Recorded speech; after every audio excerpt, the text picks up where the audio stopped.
this. So, all right.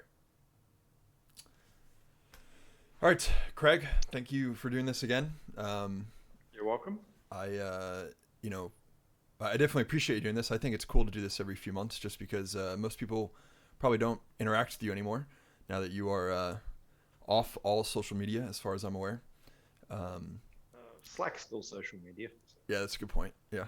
And I think it's just good to let people hear from you. I think you're a very interesting guy, uh, believe it or not. And I guess the first Thank you. thing we can just start off with is, we're a year out, I guess, from the re. Getting rid of Idiot Day. Yep. Yeah.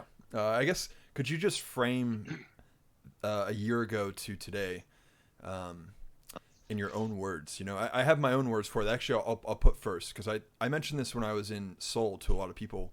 Um, like a year ago, it was pretty uncertain. If you're just some random person that I just really wanted to use Bitcoin.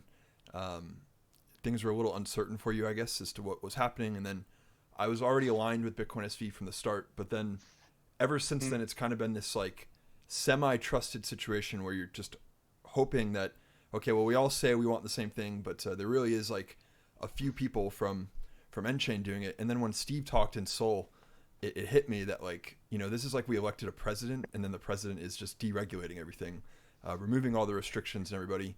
So I'll say thank you to not only you but your team over there at Enchain because you guys Well, clearly are fulfilling you're on that welcome. promise. But I guess if you Well, could, I mean, at the end of the day, all this crap about permissionless. Well, the only way you make it permissionless is you allow people to actually do things and build.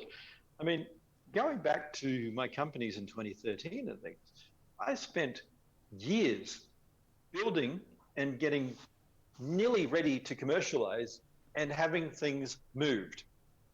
The iDemon platform that we had to scale uh, ended up going nowhere because we spent 3 years and a shitload of money building something on core, and then the goalpost moved and we had to rebuild it.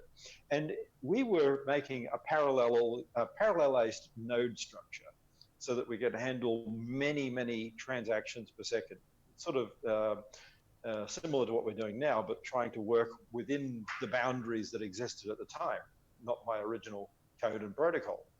And in doing that, you would have it nearly ready, and then they make a change to the protocol, and you don't seem to understand. But if you've got multiple systems, databases, uh, we had Rabbit and MQ, Tomcat servers, all sorts of things, maybe 20 servers to make a node. And guess what? You have to start right from scratch. You can't just tweak a little bit like you can on a single node software. When you're running a parallelized system where all the transactions are running simultaneously, where you're doing all this so you can scale, well, you can't just tweak the protocol and hope. well, and again, this is speaking to the obvious, I think, but like, what if Bitcoin's whole purpose is to be hard money? Isn't Hmm. it still crazy that people don't seem to understand that if you do alter this thing, you essentially alter the monetary system itself? And But what you're missing is why. So Minwimble and all these other stupid, crappy things, they're not about privacy. They say privacy, but they want anonymity. They want the thing that Bitcoin was designed to kill off. Bitcoin is money and tracing, the way money is supposed to work.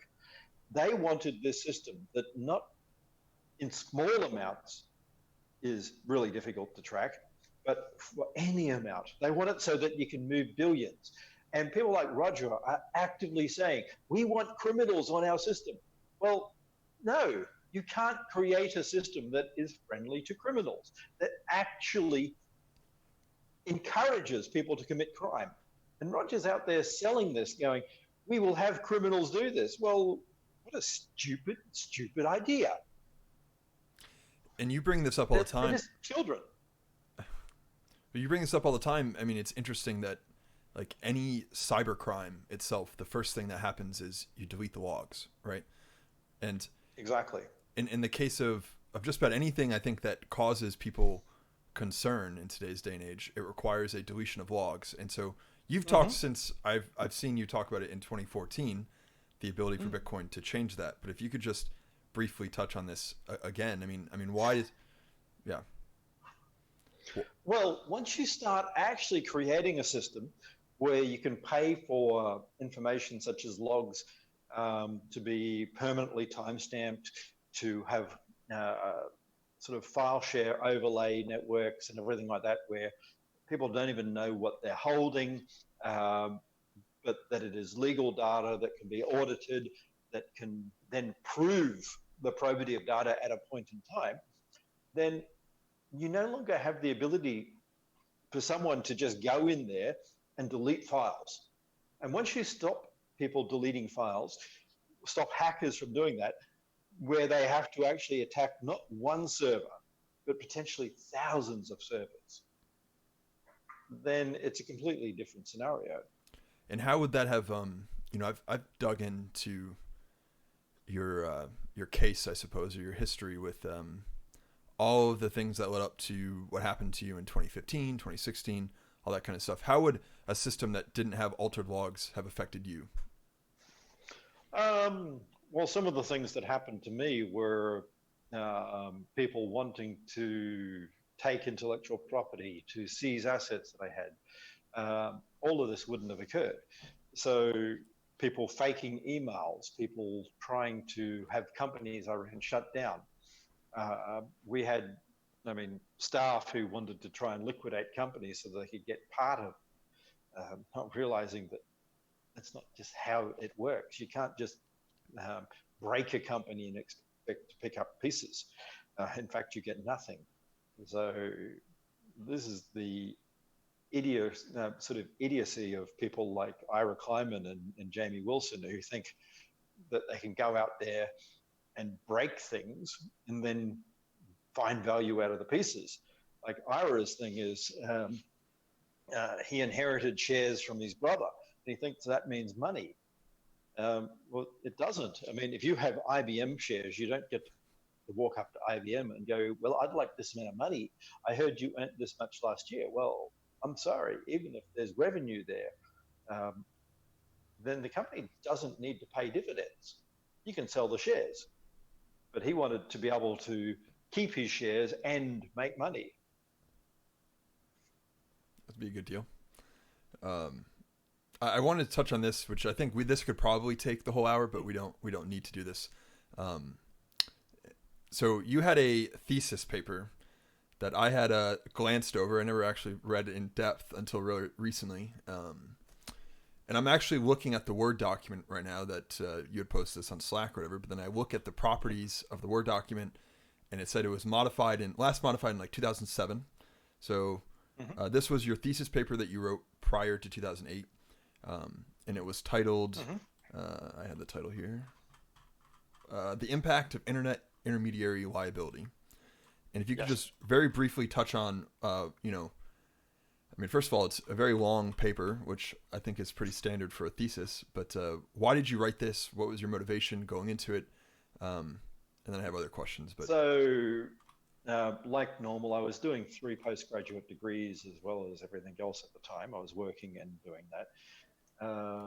The other degree along similar lines to sort of the background of Bitcoin was a master's degree in statistics, where network theory, propagation, heteroscedastic, etc. But in this particular one, I was investigating, uh, well, what some people have been talking about now, how the common law adapts to digital trade transfers and other things. Uh, but I was also looking at liability associated with intermediaries and ICPs or content providers, ISPs, payment providers, auction intermediaries, and others. Because all of these are essential components to what Bitcoin really is about. So the aspects here are not just the miners, but all the other layers. And people don't understand. that one of the things I stated was you could have small casual payments that can't be reversed, but you can also then create payments that are easy to reverse. So merchants using escrow services, using arbitrage providers, using other things like that, can actually lock in either stablecoin amounts, they can lock in payments to clients, they can do all sorts of stuff like this that enables them to even reverse a transaction for the value in many different ways. And those providers can have liability or not, depending on what's being sold, how it's being sold. There's the taxation aspects of it. And I was looking at all of those things from a legal point of view, at least from Commonwealth, common law perspectives. I touched on a number of other jurisdictions. I also, you'll see in there if people really look, the Antiguan World Trade Organization case. So that's included in my studies, which was really interesting because that involves someone everyone else knows, which is Mr. Ayer.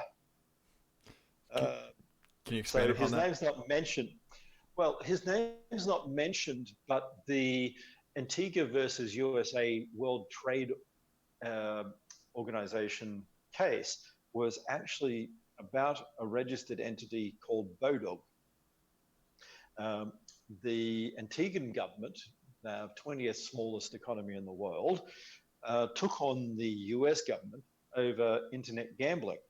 Now, the Antiguan government said it's their right to actually have industries that they can export and whatever else, that it was a licensed organizations within all of the rules of their country, not money laundering, all these other things such as KYC and everything were being handled.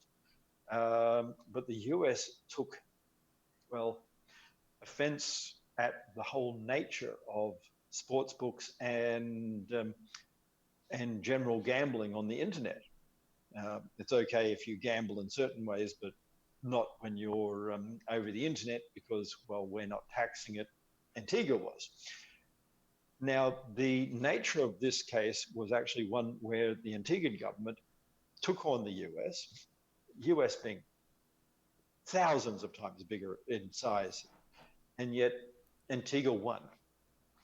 So the Antiguan government managed to actually win in the WTA, and you'll see that the Americans are now freeing up gaming because they don't want to lose it, but legal licensed gaming, not illegal gaming, was allowable. Unfortunately, at the same time, client of mine and the company I helped set up actually went bankrupt because of Black Friday and all the rest, which was Lassiter's.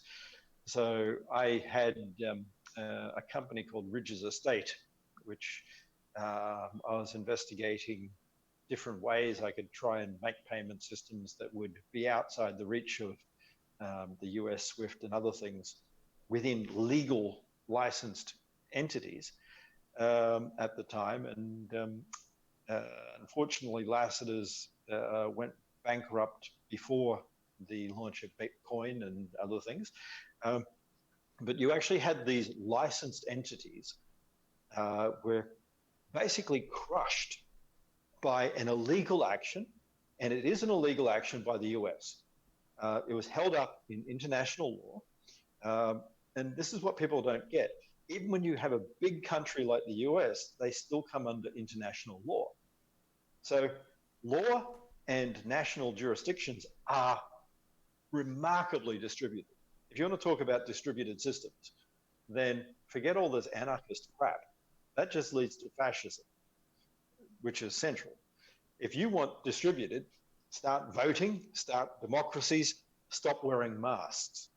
If you want to be a coward, try and be anonymous, wear a mask. If you want to fight things, go out there and fight, have risk.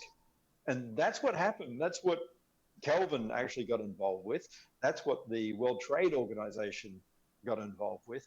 And that was part of what actually led to sort of where I was studying at the time, which was intermediaries can actually act within a law in a local jurisdiction, as long as it's not something that is widely sort of disavowed.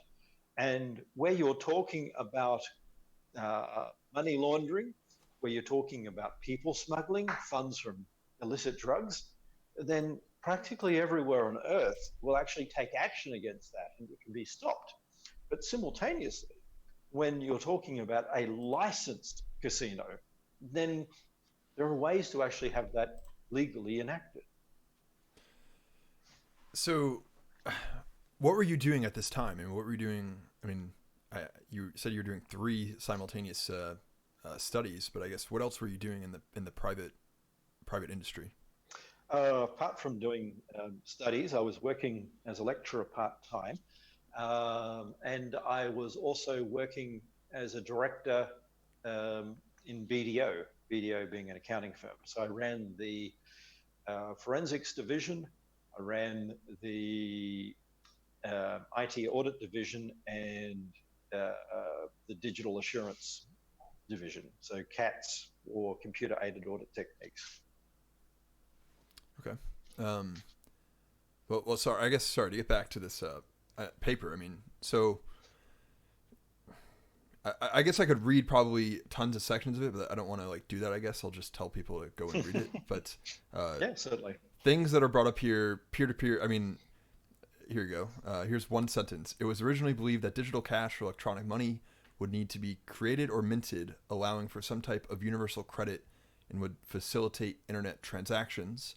And then you go on to talk about digital cash. So digital cash seemed to be a big part of your studies here, and I guess maybe I'll frame that back into the context of Bitcoin. What did you realize that if you were to build Bitcoin, what did you have to do that other previous digital cash systems didn't do? It needed to be traceable. It needed to act within the law. So the problem, right back from Tim May's sort of view of what needed to be in the world, or Shawm or anyone else, they wanted to make an anonymous system, and they were proud. They thought that it would work if criminals would start using it, if drug dealers would start using it, because they had this wacky idea that the big bad state would do whatever, which is just dumb. The majority of people want sort of the system they have. They're not parasites. These other people wanted a system where I don't think they even realized what the world is without actually some control, without police, without a system. What you want is honest, sort of corrupted government. There's a difference. So everyone says the big bad state, but there's a difference between a corrupt government and a good government. And you can't just say the government. Which government? How are you talking about this? Are we talking about sort of Stalinist Russia, or are we talking about a real democracy, a republic? They're not the same. You can't compare them. So when I was looking at this, what we're looking at in effect is, how do we create a monetary system without all of the problems? How do we stop any individual from changing it? Whether it's a government, whether it's a bank, whether it's anything like that, how do we make them act honest? And from my time at BDO, where I worked in, I did a lot of fraud work and things like that, trying to find fraud in organizations, public companies, etc. I'd be brought in there to analyze a lot of the public company records to ensure it didn't exist, that sort of thing. And what you really start to realize is the best way is sunshine, transparency, and for people to look and see what others are doing. When you have a group of companies, for instance, in say a joint venture or something like this, the way that you keep them all honest is you have them all be able to look at each other's results, audit each other's results, send people back and forwards between the organizations, all of that sort of stuff. So if you want, why do you have a distributed system? Not so that everyone can run this communist node idea, which doesn't work. That Bitcoin actually is designed to make sure that that doesn't. but to have commercial entities see what the other commercial entities are doing. I had a question, and then whatever you just said, maybe lose it there. Okay, fine. Sorry. Uh, so it's interesting, I guess, in the context of your own history and maybe even what you're talking about there. I mean, could you just tell people, I guess, what is Black Friday? You mentioned Black Friday in the context of what you're talking about, and I guess we're not talking about the stock exchange one. There are various Black Fridays. I should actually make this clear because I worked in a stock exchange as well. So there was the Black Friday. There's a few of those associated with share trading, but I'm not talking about that. I'm talking about the US government's federal sort of antipathy between them and everything to do with betting, wagering, gambling, and whatever else worldwide.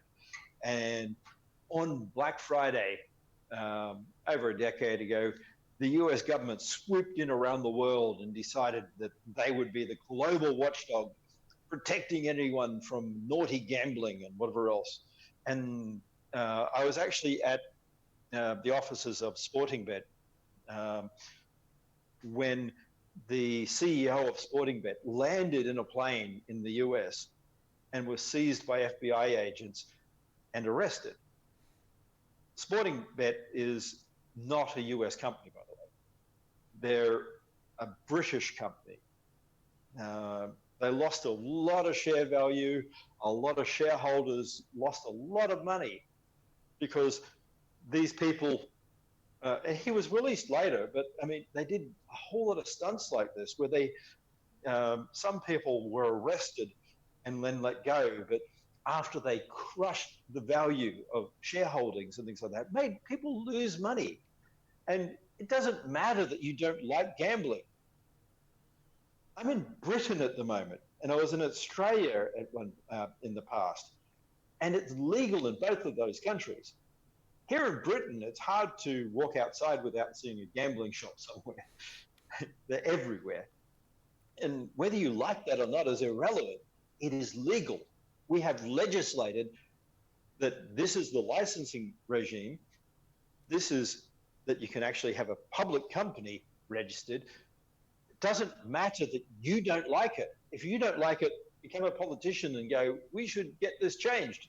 But you can't, as an American, say what Brits and Australians do. And you did. And you killed Lassiter's, the world's first online casino that I helped build, was just killed. And guess what popped up? Criminals.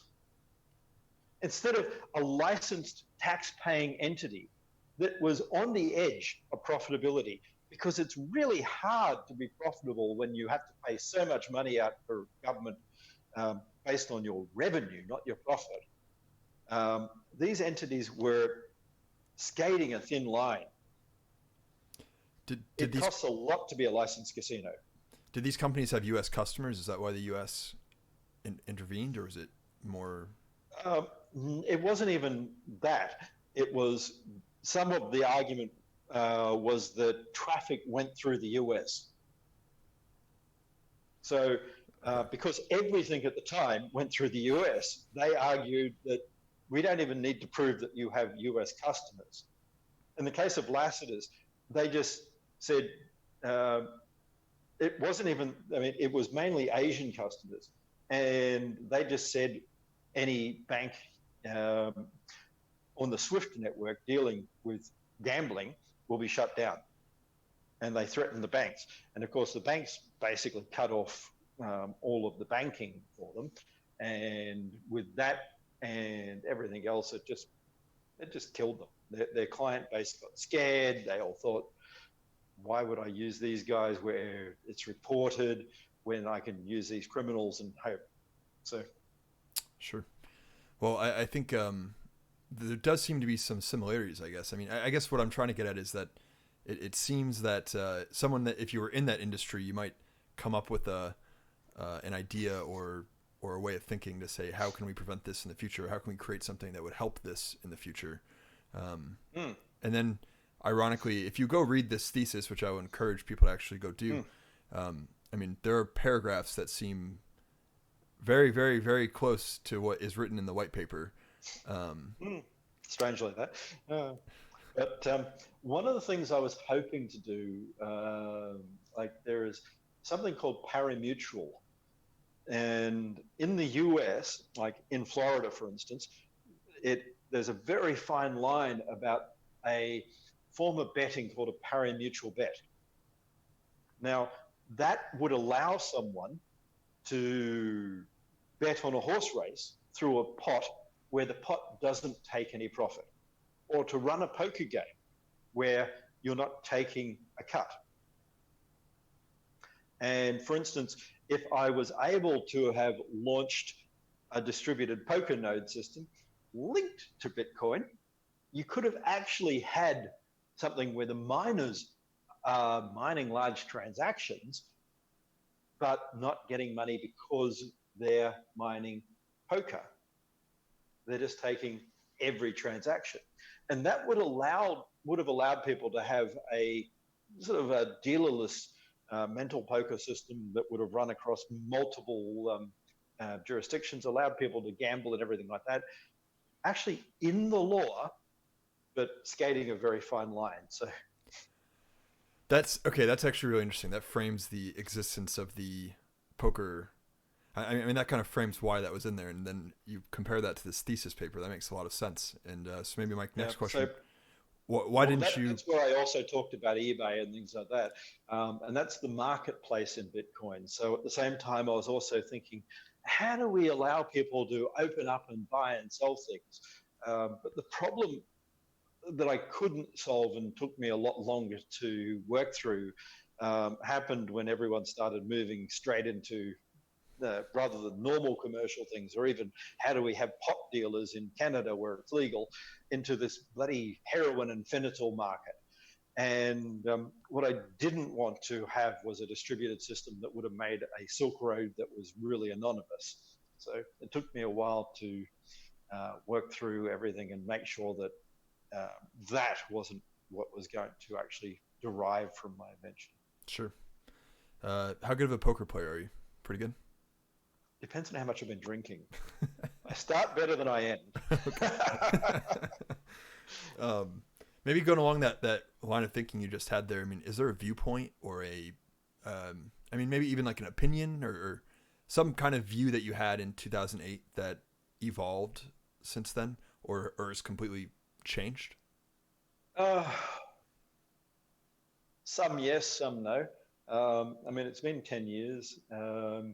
Funny enough, we were talking about this sort of in the office today. I basically didn't patent anything until 2015. I mean, I was contracted and I did, through a company, I owned a patent with Jamie Wilson that he freaking stole. But generally, I would publish everything either open source or as an academic publication, etc., as you do as an academic. That changed drastically in 2015. One, from being beaten down by the tax office, who used to argue that none of my research was real because it didn't end in a patent, which my thing was, it can be research without having a patent. But I gave up that fight. And the other one was learning that if you actually want to be able to control and steer an invention, a patent can actually be a powerful tool itself. So part of that was the actions of people like Core and all the changes. How do I ensure that I build a system that we can lock down and not allow people to just randomly strip and change and play with? And part of that was learning that if I want to have something that will enable people to have an open system to build on, I need to give them something solid. And, well, I can either let IBM and banks gradually figure out what Bitcoin is in the next 10 years or so. They haven't yet. I'll give them another decade. Right at the moment, they're totally fucked. Or I can build something that will be a stable base and stop idiot developers playing.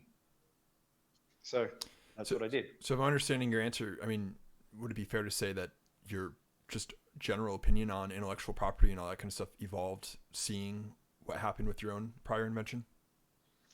Uh, I was never anti-patent, as some people are.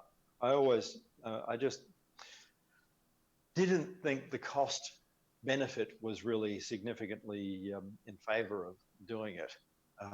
Copyright, yes, it's cheap, but patents are really expensive. I mean, when you consider lawyers, everything like that, I mean, we spend between 500,000 to 1 million per patent. Wow. Yeah. And that's a lot for a patent family. If you look at what we're doing, that's a lot of investment. So um, I used to think that sort of money you can, well, write a lot of code, build a lot of things. Uh, yeah. Yeah. That makes sense. Um, all right. Well, let me keep going here. Let's see. Hmm. Oh boy, I get so off track with you sometimes. Let's see. Oh, all right. I have a good question before I get anything else. Did you ever go to a Bitcoin meetup prior to, like, did you ever go to Bitcoin events um, Yes, I did actually. often or like? Uh, Occasionally, I used to pop up and have a chat to people occasionally. Um, some in Australia, a couple in the US actually. really? Uh, Hmm. yeah, I went to one in Las Vegas. I went to one in San Diego. Um, Going right back to 11, 12, and things like this. I actually popped up and things. I mean, I was, funny enough, I think I'm still a life member of the Bitcoin Association shit show that is. The But foundation? Yeah. yeah, Okay. the Bitcoin Foundation, the original one, the yeah, Yeah. Yeah. Yeah. the one that went all socialist on me. Um, what was that like? I guess it just out of curiosity, what is it like to be at something like that and be in your position?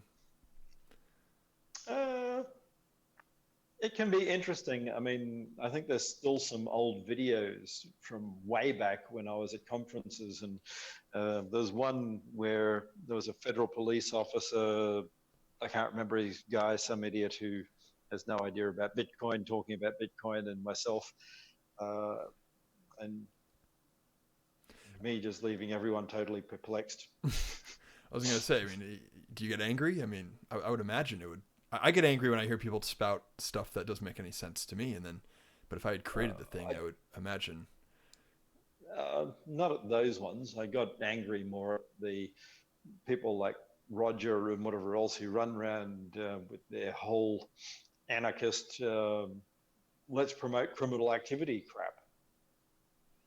Yeah, that's fair. I mean, like last video I saw of him, he's running around going, I'd be proud if criminals are using our chain. Fucking moron. I mean, my my only question to Roger is, so if your wife and daughter are kidnapped and sold into sex slavery, will you be proud that they're sold using BCH? Well, let's hope none of that happens. Um, what can you tell us? A year ago, was there stuff that, as far as like the historical record of how we got to Bitcoin SV, is there stuff that isn't public about what happened that you could share, or, and if not, that's fine. Oh, there's always things that would be not public. I mean, everything that happened at the office and whatever else. I don't think it's that we're hiding it. It's just if you're not here and you didn't see it, it's not like we had video cameras streaming everything that was happening in the office. Or, I mean, uh, remarkably proud of all the staff here. Um, I mean, they did a wonderful job. They stayed up late, they tested things, they fended off the stupid attacks by people who wanted to take down nodes and try and DDoS us and everything like that. Hmm. Um, they made sure the code was running perfectly. They tested it round the clock. We had people working super long hours. And I mean, it's no one sees the remarkable effort behind the scene um, by the team here. It's just amazing. I'm proud of every one of them. Yeah, great. And most of them you'll never hear from. They don't want to be facing the shit show that is crypto these days. So, but yeah. I wonder why. Yeah, I wonder why. Mm. Um, okay, I'm going to switch gears here. So, you had mentioned this a long time ago, actually, or I don't know, maybe a couple years ago. But I was hoping you could maybe expand on this and how you see this evolving in the future. You talked about maybe the evolution from credit-based ownership to equity-based ownership with Mm. Bitcoin. And I guess if you could just expand for people listening, like number one, I guess, what are the two differences if Um, someone doesn't know? well, credit based isn't going to disappear. There will always be a use for credit. So I won't say the migration from, I'll say the introduction of new ways. Equity based ownership won't replace credit, but it'll take some of what was there. So I mean, in a way, even cash is a form of credit, just in a different way. So equity-based ownership will mean that people will be able to have fractional ownership of things, not in this I'm hiding and not paying my tax sort of anarchist view, but in a way that will allow them to really start um, demonstrating um, sort of their own work ethic and ability to save. That's the difference where people go wrong. I mean, you don't want fractional ownership of real estate without knowledge of who's running sort of the project or whatever else. So imagine if you're buying token shares of a house. What you're really buying is an assurance that it's being managed properly. Right. So if it's a group of houses that are being leased out, then you need to know that the people running that group of houses can do the job, that they can keep them clean, that they provide handyman services, that they do everything to make it effective and profitable, not in the short term, but over the long term. And the same thing goes if we're talking about the ability for people to start having equity ownership in their own home so that they can uh, not just buy and pay off to the bank, but to slowly buy an equity share of a property that they promise to maintain, to build, to keep better. And land is going to go up in value if it's maintained, if the house on it is maintained, if the property is actually protected properly, if it's painted, if it's the plumbing's replaced, all that sort of stuff. So to do that means that you not only need to be able to sell equity, but you need to have structures in place. And it needs to be structures in place so that someone can't cheat.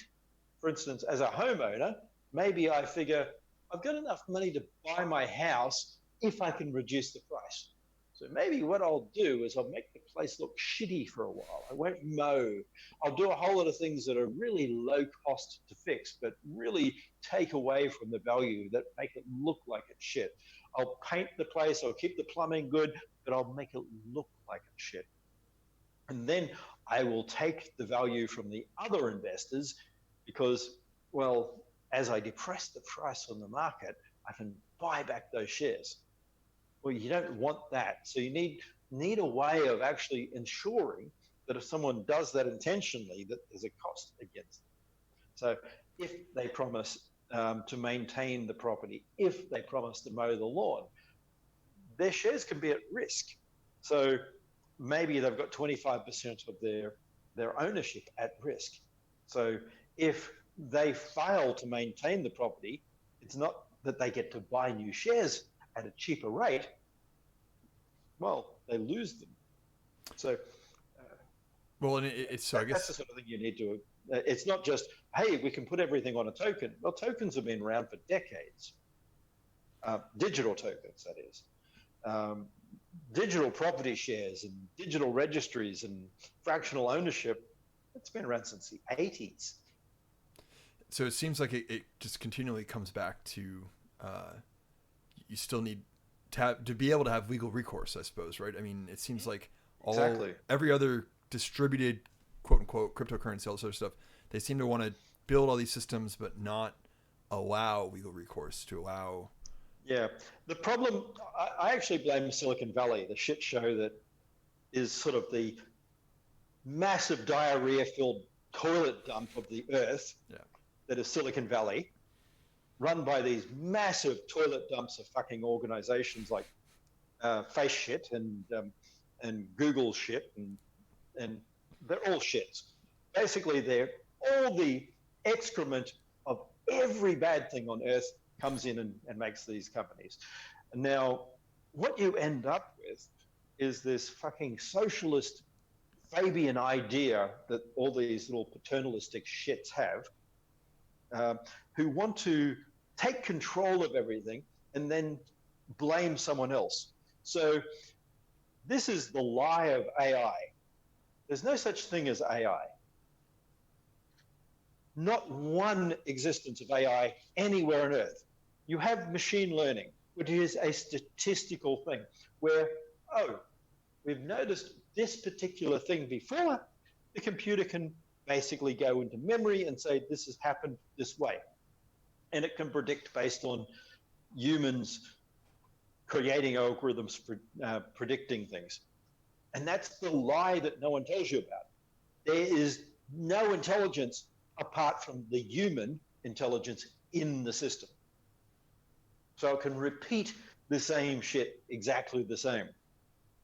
So, like there are robotic arms that will cook, and if you put everything in the right place, it will do exactly the same thing every time.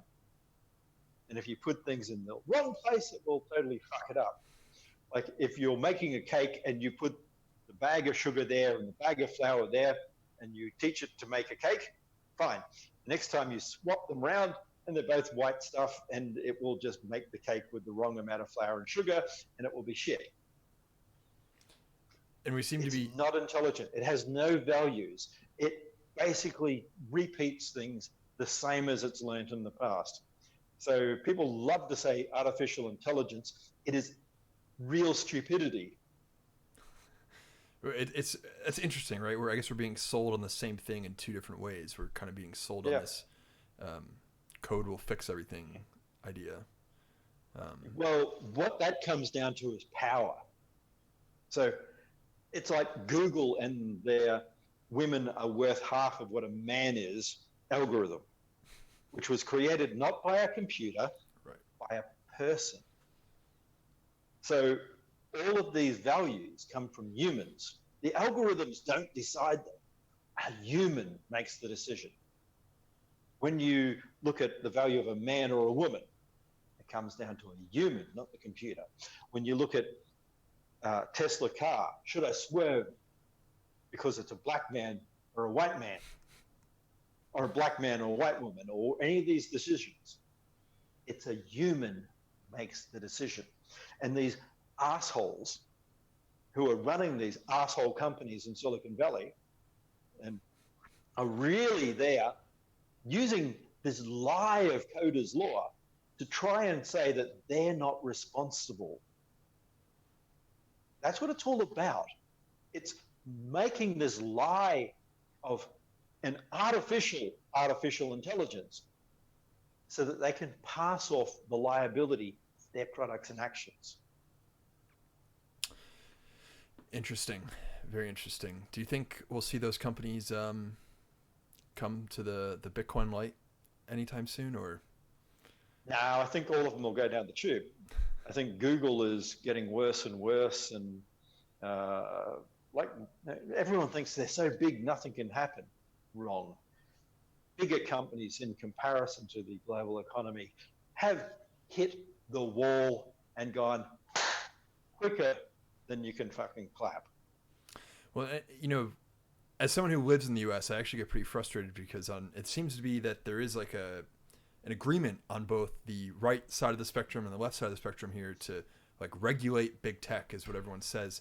But it seems to me like all we're going to do is essentially end up protecting these companies that, because I think Bitcoin allows me to see this. I don't know if maybe I'm delusional, but it seems that they're pretty easily able to be outcompeted by someone with a better idea. And it seems like they're trying to just, cement their way into the fabric of regulatory capture, I suppose, is Well, MySpace was too big to disappear at Yeah. one stage too, Yeah. until suddenly, who were MySpace again? And Friendster, what are they? AOL, yeah, Mm. assholes online. Yeah. um, uh, uh, Oh, CompuServe. Remember CompuServe? Oh, you're too young. too young. Yeah. And all these tech giants, Digital Equipment Corporation and the Alta Vista search engine, um, until they weren't. Um, Sun Microsystems. Remember the people who brought us Java? Oh, no one could ever get displace Sun. They're too big. Oh, and Compaq. Right, right, yeah. Well, Uh, all these big companies that are so big that no one will ever take them over until you go, who are they? you actually you made me think of this because we had this conversation when we were in Columbia, and you brought up, and you actually brought this up, I think, in a couple of your speeches, but you mentioned Andrew Carnegie, who I had not really read too much about. Mm-hmm. I ended up reading his autobiography, Mm-hmm. but and the reason why I'm thinking of this is just because everyone seems to bring up these old examples of like Rockefeller, Carnegie, and it seems to me like we never really were told that much of the truth after you kind of read more about him. And could you just maybe you said this to me, I hope you could just say maybe a little bit more out in the open here, like, what are your thoughts about Carnegie, and why is he important to you? He had a Wesleyan philosophy, which is similar to mine, which was earn as much as you can, give as much as you can. So that's not give every year, that's build something so that you can give back the way you want to, which I don't think everyone understands. They just want to see handouts and whatever else. But it's not about giving to these shit charities out there. It's about actually building something. Like Carnegie built and supplied most of the libraries around the US. And he built schools and he built universities. There's even some named after him. So you get to choose. It's like in Roman society back in the Republic. If you wanted to be a politician and you were rich, what you did was you built something like the Colosseum or the Hippodrome or whatever else. You built something that showed people that, hey, look what I've done.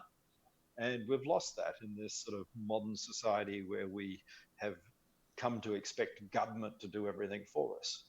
Well, we need to go back to where we expect individuals to do something for us, because forget this postmodern absolute fucking denigrating bullshit that it's everyone and we would discover things all together. We don't. It's individuals. It has always been individuals. It is the few people who change everything. As an example, if it wasn't for Albert Einstein, so special relativity, yes, that would have been discovered. But there are people who have discussed general relativity, for instance, and no one at the time would have gotten it. It's believed that even today, I mean, Stephen Hawking would not have come up with general relativity. If it wasn't for Einstein, when he did that, we would have had special relativity, and it wouldn't have got us anywhere else. We wouldn't have had nuclear power. We would not have had satellites sending us telemetry. We would not have GPS. We would not have mobile phones. We wouldn't have most of the things we take as modern society. We'd be maybe stuck back in the 50s right now. And if it wasn't for Albert Einstein making general relativity, it wouldn't be there. There's no one else who would have come up with that idea. There's no other person who understood it or grasped that aspect and kept working on finding that aspect of time, space, and everything like this to bring it together. Yeah, that's a. So there's a postmodern idea that someone else in the world at the same time will come up with it. And they bring up things like Leibniz and Newton had similar ideas at the same time. And that always happens. It doesn't always happen. Sorry. Throughout history, there are major leaps that come down to individuals. And I quite, you know, I don't think what you're saying is necessarily unstudied, I guess, but it's definitely interesting to hear you say that that is your philosophy. I think to me, it is the only philosophy that would make sense. It's the only philosophy that makes me want to wake up in the morning and do anything, right? If you don't believe that your own individuality can accomplish something different, then what's the point? Well, I was having a similar related conversation on the weekend where talking about things like life extension and what happens if we live longer and longer and whatever else. And some people are going, but nothing would ever be done. If we could live 1,000 years, why would I do it now? My answer was, if I could live 1,000 years, I would work harder. I wouldn't take time off. I would be realizing how much I could do. I would not, I mean, I don't plan on retiring. If I can live 10,000 years, I'll drop dead at the end of that without retiring a day. I'd hope you take a week vacation, maybe. I don't know. Yeah, but I still bring a work pad and do work while I'm on vacation. Sure. I just don't do as much work as I would normally do. Fair enough. Okay, let me see. I know we're close to time here. I don't want to jump too into. Well, all right. So I'll say two things, I guess. So first off, because I've always want to ask you this question, which you touched on a little bit. You know, I grew up. I mean, when I was growing up, I guess BitTorrent and or I guess Napster was the thing at the time, right? I was very into like independent music, and I remember thinking like, oh wow, we finally. It's like we were changing radio. So you had Napster out there, and there were bands that I liked, I guess, that were like pro. Hey, we're gonna make money off shows. We're not gonna make money off of our recordings. So we were encouraging people to use Napster. As a kid, I was like, well, screw the big guys. Everyone should be allowed to pirate music. Obviously, now my opinion on that has changed quite a bit. But I guess my more general question here is, Satoshi seemed to talk about peer-to-peer networks. He seemed to understand Napster, all that kind of stuff. So my question to you is, did we have a pretty big missed opportunity with when Napster was introduced, when that kind of like decade? Yeah, if they had started what they merged into, it would have been completely different. So Napster actually, after they figured out that they were in trouble, then tried to launch licensed Napster. Yeah. And you had all the ability to track and monitor what was being sold, and they could have had something better than Spotify. Instead, they had this stupid idea of, let's just steal everything. Well, unfortunately, once they've already made the let's just steal everything mantra, then no one wanted to deal with them. So they never got anywhere. But they could have started this and involved indie music and gradually allowed people to basically buy and sell online through them and move away from the record industry to have people actually license their own music and change the whole model. So completely lost opportunity. God, if Bitcoin was there, I can only imagine too. I mean, if the ability back then to have an own artist, I guess, is just to introduce monetary value transfer would have been nice as well. Correct. And again, we're near the end here. The last thing I wanted to bring this up, I might embarrass you a little bit here, but I found it interesting. Like, again, I guess two things here. Number one, I feel bad that you have to get your life poured over by people. Like that does seem a little like invasive of like, I can only imagine. It goes beyond a little, but anyway. I can only imagine like if everyone somehow decided to go through every single thing I ever put on the internet, that would probably be not enjoyable. And I know you tried to limit that as much as possible, but there is one thing that, and I saw this a long time ago, but it was when it was first kind of came out in Wired against your permission, that, you and Dave Kleiman knew each other, had worked with each other and whatever else. But there's an old mailing post from Dave that he sent to the whole cryptography mailing list, and it was a very like nice thing about you that said, if you ask Craig a question, he'll go on with this long answer, and then he'll send you a recipe for cookies, and he's extremely helpful and all this other stuff. It was a really nice message about you, and I guess what I just wanted to say is like that's been nothing but my own experience with you. And I know I've said this before, but I just want to say thank you for even like taking the time to do something like this. This is really no reason for you to sit down and do this at all for an hour. So I just wanted to say thank you for that. You're welcome. Okay. And you're welcome. Very good. I won't embarrass you anymore here. So anyway, Craig, anything else you want to say now that you have a public platform for a minute here, or are you good? Oh, I'm good. I'm just going to go back to building and making something that people can invent new things on. That's all I care. And very good. The more we create, the better. All right. Well, I will stop this stream. So thanks, Craig. And let's see.